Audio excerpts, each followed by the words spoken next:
Hello everyone, very very good afternoon. कैसे हो? Hope करता हूँ आप सब लोग अच्छे ही होंगे। सो फ्रेंड्स, सामान्य हिंदी के स्पेशल क्लास में आप सब लोगों का बहुत बहुत स्वागत है। आज की इस क्लास में हम लोग सॉल्व करेंगे हिंदी लैंग्वेज का प्रैक्टिस सेट। पूरे 50 प्रश्नों को हम लोग इस वीडियो में सॉल्व करेंगे। इस वीडियो में मैंने जितने भी क्वेश्चन लिए हैं सारे के सारे सेलेक्टेड क्वेश्चन लिए हैं, प्रीवियस क्वेश्चन लिए हैं जो हर वर्ष BEd entrance exam, DElEd entrance exam में पूछे जाते हैं। तो पूरी क्लास ध्यान से देखना। जितने भी क्वेश्चन आपके करेक्ट हों कमेंट बॉक्स में अपना रियल स्कोर जरूर बताना। और भी क्लासेस अगर आप लोगों को देखनी है तो आप प्लेलिस्ट में जाइए, प्लेलिस्ट में आपको सारी की सारी क्लासेस मिल जाएंगी। ओके, यहाँ पे डेली क्लासेस का टाइमिंग आप सब लोग देख सकते हैं, स्क्रीनशॉट ले लीजिए और डेली टाइम से आपको क्लास देखना है। ठीक है, चलिए सभी लोग बताएंगे वॉइस क्लियर आ रही है? क्लास को स्टार्ट किया जाए। सबसे पहला प्रश्न आपकी स्क्रीन पे आ गया है। देखिए, आपके एग्जाम में शुद्ध अशुद्ध वर्तनी वाले प्रश्न जरूर आएंगे, 1 से 2 क्वेश्चन जरूर आएंगे। तो यहाँ पे आपको शुद्ध शब्द बताना है चारों में से। यहाँ पे पुरस्कार है, औदार्य है, अधीन है, कृत, कृत्य है। तो यहाँ पे शुद्ध शब्द कौन सा है ये आपको बताना है। बताएंगे भाई सब लोग, वर्तनी की दृष्टि से शुद्ध शब्द कौन सा है? सभी को गुड आफ्टरनून, सभी को गुड आफ्टरनून। तो यहाँ पे आपका जो शुद्ध शब्द है ये वाला बी वाला है, ठीक है ना। आधीन आपका अशुद्ध है, ठीक है। पुरस्कार, पुरस्कार होता है, पुरस्कार नहीं होता है। औदार्य होता है, औदार्य नहीं होता है, ठीक है। और इसमें छोटा आ की मात्रा होनी चाहिए। अगला प्रश्न, शुद्ध शब्द नहीं है कौन सा, इसमें बताना है। 3 इसमें शुद्ध शब्द हैं, 1 अशुद्ध है, तो अशुद्ध शब्द का चयन आपको करना है। श्रृंगार की बात करें तो श्रृंगार बिल्कुल शुद्ध शब्द है। कौशल्या भी बिल्कुल शुद्ध शब्द है। काव्यत्री भी बिल्कुल शुद्ध है। ऐश्वर्य ये आपका अशुद्ध है, ठीक है, ऐसे होना चाहिए। यहाँ पे शी वाला आपका बिल्कुल करेक्ट हो जाएगा। ईन प्रत्यय से निर्मित शब्द कौन सा है? ईन प्रत्यय से बताइए, ईन प्रत्यय किस में है? प्रत्यय उपसर्ग से 100% आपके एग्जाम में क्वेश्चन देखने को मिलेंगे। बताइए, ईन प्रत्यय से निर्मित शब्द कौन सा है? 9 में होगा ही नहीं, पंडिताइन में नहीं होगा, ठाकुराइन में नहीं होगा, कुलीन क्योंकि बड़ी की मात्रा है तो बड़ी की मात्रा इसमें है तो आपका कुलीन हो जाएगा। कुलीन में ईन प्रत्यय है, ऑप्शन सी करेक्ट हो जाएगा। अगला प्रश्न, सही अर्थ युक्त शब्द युग्म कौन सा है? बताइए सब लोग, सही अर्थ युक्त शब्द युग्म कौन सा है? 54 का जवाब देने का प्रयास करेंगे सब लोग। यहाँ पे आपका ये वाला सही है, परिच्छद बराबर पोशाक और परिच्छेद बराबर विभाग, ठीक है, इन दोनों का सही अर्थ है। ऑप्शन डी करेक्ट हो जाएगा। लुटेरा, लुटेरा का छंद विग्रह आपको बताना है। लुटेरा का छंद विच्छेद क्या हो जाएगा बताइए सब लोग। लुटेरा शब्द का सही विभाजन क्या होगा? तो लूट धन एरा हो जाएगा। क्या हो जाएगा? लूट धन एरा हो जाएगा। 55 का ए आपका बिल्कुल करेक्ट हो जाएगा। अगला प्रश्न समास से है। ऊट पटांग में समास कौन सा है? ऊट पटांग में समास कौन सा है? बहुव्रीहि समास, द्विगु समास, द्वंद्व समास या अव्ययीभाव समास? बताएंगे सब लोग। ऊट पटांग में समास है।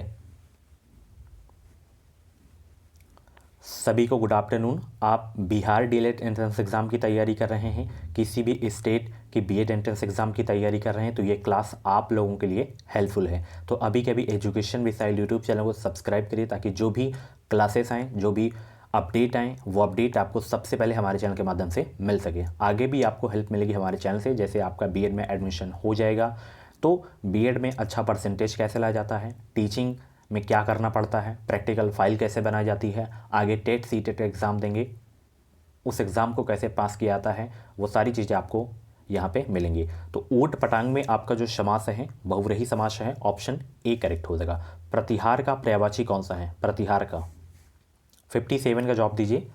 प्रतिहार का पर्यायवाची है तो प्रतिहार का पर्यायवाची हो जाएगा द्वारपाल। क्या हो जाएगा? द्वारपाल हो जाएगा। ऑप्शन यहाँ पे सी आपका बिल्कुल करेक्ट हो जाएगा। सो उपसर्ग का प्रयोग नहीं हुआ है किसमें? बताइए, सो उपसर्ग का प्रयोग किसमें नहीं हुआ है? 58 का जवाब दीजिए। बहुत अच्छे। सो उपसर्ग का प्रयोग नहीं हुआ है किसमें? इसमें नहीं हुआ, स्वस्थ में नहीं हुआ है, बाकी सब में हुआ है सो उपसर्ग का प्रयोग। ऑप्शन ए करेक्ट हो जाएगा। कर्मधारय समास का उदाहरण नहीं है कौन सा इसमें? बताएंगे सब लोग, कर्मधारय समास का उदाहरण कौन सा नहीं है इसमें? सभी लोग जवाब देने का प्रयास करेंगे। कर्मधारय समास का उदाहरण नहीं है। भावसागर है, सदाशय है, परमाणु है, चतुरानन आपका कर्मधारय समास का उदाहरण नहीं है।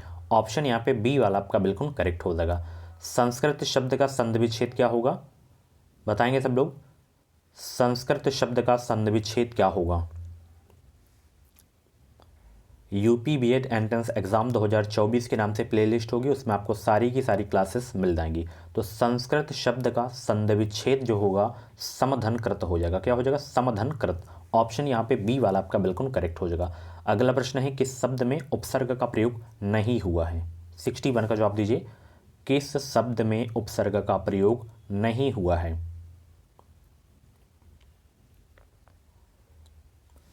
नीरव में हुआ है, नीरस में हुआ है, नीरंध्र में हुआ है, यहाँ पे नीरज में आपका नहीं हुआ है। अगला प्रश्न, यण स्वर संधि से निर्मित शब्द नहीं है कौन सा। यण स्वर संधि से निर्मित शब्द कौन सा नहीं है, बताइए सब लोग।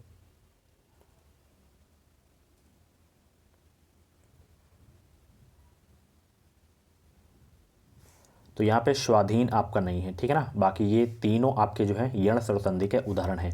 ऑप्शन यहाँ पे आपका जो है बी वाला बिल्कुल करेक्ट हो जाएगा। स्वाधीन आपका दीर्घ स्वर संधि का उदाहरण है। मृत्यु को उन्मुख समास विग्रह हेतु उपयुक्त सामसिक पद कौन सा है। मृत्यु को उन्मुख समास विग्रह हेतु उपयुक्त सामसिक पद है कौन सा। तो मृत्यु को उन्मुख, इसका जो समास विग्रह हेतु जो सामसिक पद होगा वो होगा मृत्यु उन्मुख। क्या होगा, मृत्यु उन्मुख। ऑप्शन यहाँ पे ए वाला आपका बिल्कुल करेक्ट हो जाएगा। किस समूह में सभी पर्यायवाची नहीं है, बताएंगे सब लोग।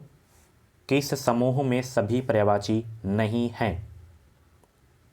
64 का जवाब देंगे सब लोग। तो इसमें है, इसमें है, इसमें है, इसमें आपके जो है ये जो आपका समूह है इसमें सभी पर्यायवाची एक दूसरे के नहीं हैं। ऑप्शन यहाँ पे डी वाला आपका बिल्कुल करेक्ट हो जाएगा। कन्यादान समस्त पद का उपयुक्त विग्रह क्या होगा। कन्यादान का संधि विग्रह आपको बताना है। कन्यादान का 65 का जवाब देने का प्रयास करेंगे। और जितने भी लोग वीडियो को देख रहे हैं सभी लोग वीडियो को लाइक कर देंगे, शेयर कर देंगे, और चैनल पे पहली बार आए हो तो सब्सक्राइब ज़रूर कर लेना। हमारे चैनल से आपको निश्चित ही मदद मिलेगी।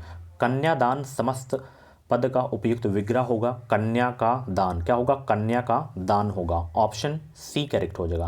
अगला प्रश्न है अनुरक्त का विलोम शब्द क्या होगा, बताएंगे सब लोग। अनुरक्त का विलोम क्या होगा। अनुरक्त का विलोम क्या होगा, तो अनुरक्त का विरक्त हो जाएगा। क्या हो जाएगा, विरक्त हो जाएगा। ऑप्शन यहाँ पे बी वाला आपका बिल्कुल करेक्ट हो जाएगा। कौन सा शब्द पर्वत का पर्यायवाची नहीं है इसमें।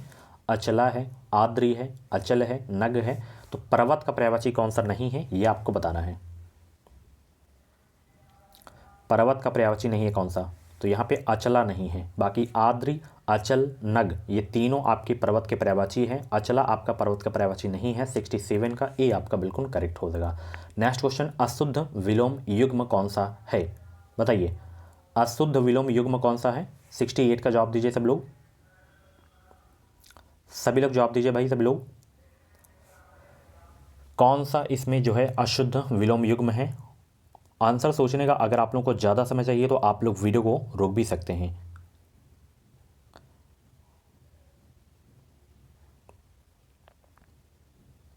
तो यहाँ पे आपका ये सही है, ये सही है, ये सही है।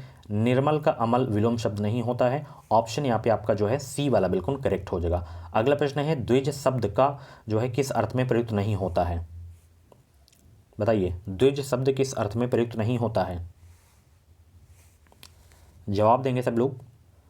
द्विज शब्द किस अर्थ में प्रयुक्त नहीं होता है।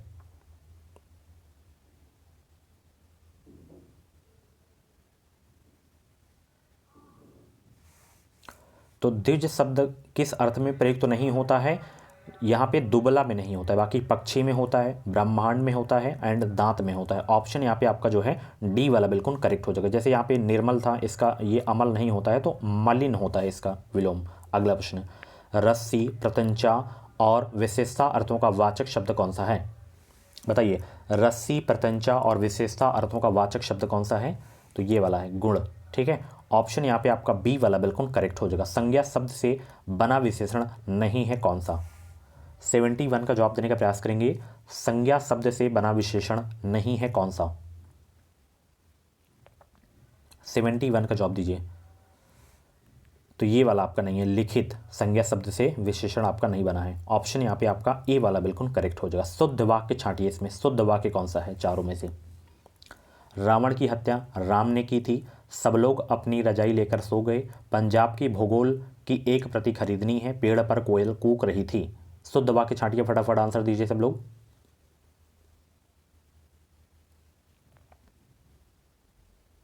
तो यहाँ पे ये वाला आपका सही है, पेड़ पर कोयल कूक रही थी, ठीक है, शुद्ध वाक्य है।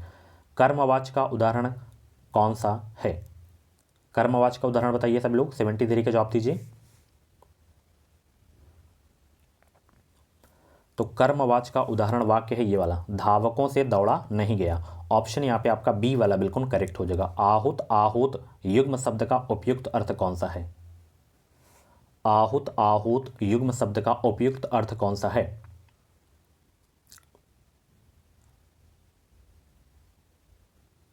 बताएंगे सब लोग, 74 को जवाब देंगे सब लोग। तो ये वाला हवन सामग्री और बुलाना, ऑप्शन यहाँ पे आपका बी वाला बिल्कुल करेक्ट हो जाएगा। अगले प्रश्न का जवाब देंगे, नानी कुंवारी मर गई, नवासे के नौ नौ ब्याह, लोकवक्ति का अर्थ क्या है? नानी कुंवारी मर गई, नवासे के नौ नौ ब्याह, लोकवक्ति का अर्थ क्या है? व्यर्थ सेखी बघारने वाला। ऑप्शन यहाँ पे आपका ए वाला बिल्कुल करेक्ट हो जाएगा। सही अर्थ युक्त शब्द युग्म नहीं है कौन सा? 76 का जवाब दीजिए भाई सब लोग। सही अर्थ युक्त शब्द युग्म नहीं है कौन सा? तो इसमें ये आपका नहीं है, ठीक है ना, ऑप्शन बी वाला करेक्ट नहीं हो जाएगा, ठीक है ना। चलिए, मतलब अशुद्ध वाक्य थे इसमें आपके। काम बिगड़ जाने के बाद पश्चाताप करना व्यर्थ है, हेतु उपयुक्त लोकवक्ति कौन सा है? बताएंगे सब लोग। काम बिगड़ जाने के बाद पश्चाताप करना व्यर्थ है, हेतु उपयुक्त लोकवक्ति कौन सा है? बहुत ही सरल प्रश्न है, जवाब देंगे सब लोग। तो काम बिगड़ जाने के बाद पश्चाताप करना व्यर्थ है, हेतु उपयुक्त लोकवक्ति है, अब पछताए होत क्या, जब चिड़िया चुग गई खेत। यहाँ पे ऑप्शन डी वाला बिल्कुल करेक्ट हो जाएगा। कम या नपा तुला खर्च करने को कहते हैं क्या? Very very most important question आपके एग्जाम के लिए, कई बार कई एग्जाम में ये क्वेश्चन पूछा जा चुका है। तो बताएंगे सब लोग, कम या नपा तुला खर्च करने को कहते हैं क्या? 78 का जवाब दीजिए भाई सब लोग। तो कम या नपा तुला खर्च करने को कहते हैं मितव्ययी। ऑप्शन यहाँ पे आपका डी वाला बिल्कुल करेक्ट हो जाएगा। अगला प्रश्न आपकी स्क्रीन पे है, अनुपयुक्त परसर्ग का प्रयोग हुआ है किसमें? अनुपयुक्त परसर्ग का प्रयोग हुआ है किसमें? ये वाले में, अध्यक्ष को निवेदन करना चाहता हूं। ऑप्शन यहाँ पे आपका बी वाला बिल्कुल करेक्ट हो जाएगा। वचन संबंधी अशुद्ध से रहित वाक्य है कौन सा? वचन संबंधी अशुद्ध से रहित वाक्य है कौन सा? ये वाला, जैन साहित्य प्राकृत में लिखा गया है, ये आपका वचन संबंधी अशुद्धि से रहित वाक्य है। ऑप्शन यहाँ पे आपका डी वाला बिल्कुल करेक्ट हो जाएगा। विसर्ग संधि का उदाहरण कौन सा है इसमें? विसर्ग संधि का उदाहरण बताइए।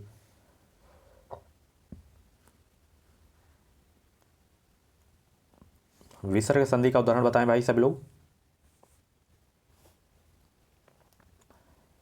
तो इसमें देखिए आपका जैसे मनोयोग और निष्ठुर, ये दोनों आपके विसर्ग संधि का उदाहरण है। तो ऑप्शन बी डी दोनों सही हो जाएंगे, ठीक है ना। चलिए, कार प्रत्यय से निर्मित नहीं है कौन सा? कार प्रत्यय से बताएंगे सब लोग भाई, कार प्रत्यय से निर्मित नहीं है कौन सा?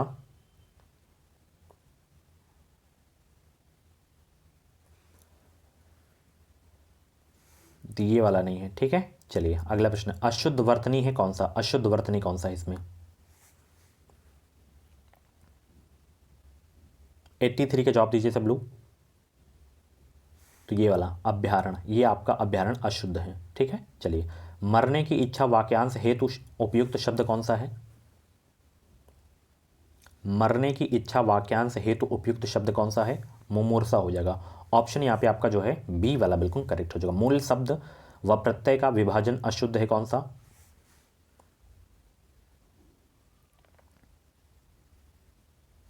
ये वाला अशुद्ध है, काठ धन औती होता है, ठीक है ना। चलिए, बालू से तेल निकालना मुहावरे का अर्थ क्या होता है?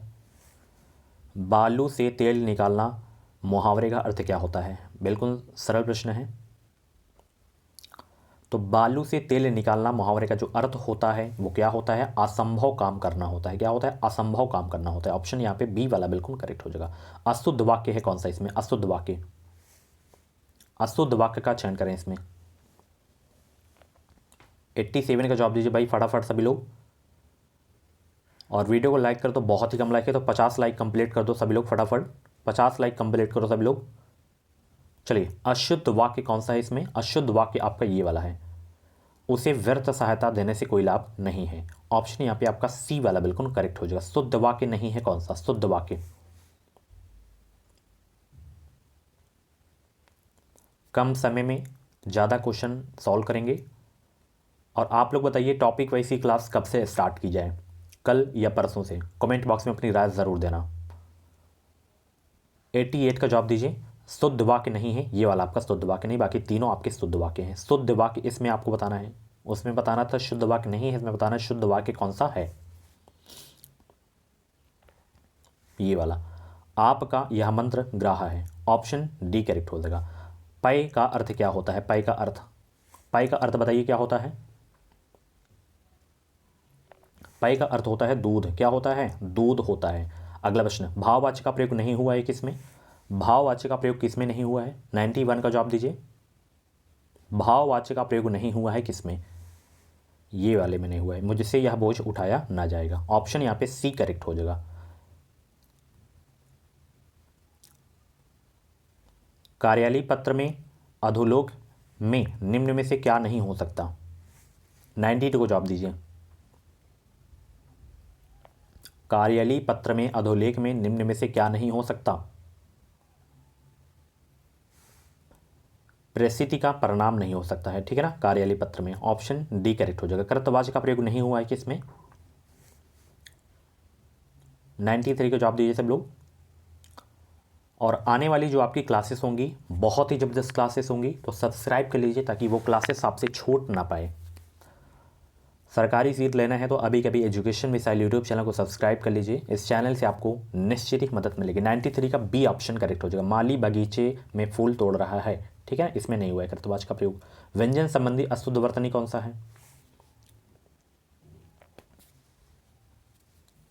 94 को जवाब दीजिए। इसमें नहीं हुआ है, ठीक है। चलिए अगला प्रश्न, ग्रंथ ग्रंथि शब्द युग्म का सही अर्थ कौन सा है? ग्रंथ ग्रंथि शब्द युग्म का सही अर्थ है किताब सिख गुरु। ऑप्शन यहाँ पे बी वाला आपका बिल्कुल करेक्ट हो जाएगा। अक्ष शब्द का अर्थ नहीं होता है क्या? अक्ष शब्द का अर्थ नहीं होता है क्या? चक्र नहीं होता है। ऑप्शन यहाँ पे ए आपका बिल्कुल करेक्ट हो जाएगा। किस शब्द में उपसर्ग नहीं है?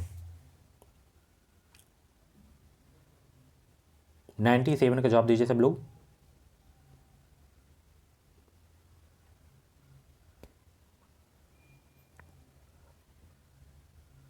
ये आप लोगों के लिए होमवर्क है, इसका जवाब दीजिएगा आप लोग। चलिए, अगर किसी में नहीं तो ये भी आप लोग बता दीजिएगा। आज्ञ का विलोम कौन सा है? आज्ञ का,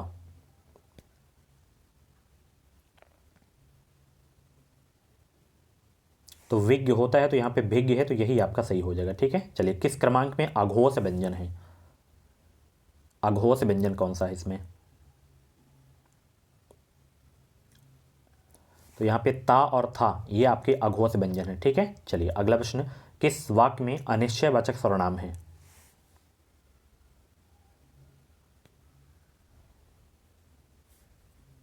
कोई दिख जाए, कुछ दिख जाए, तो वहाँ पे आपका अनिश्चयवाचक सर्वनाम हो जाता है। हम किसी को कुछ नहीं कर सकते, नहीं कह सकते, ठीक है।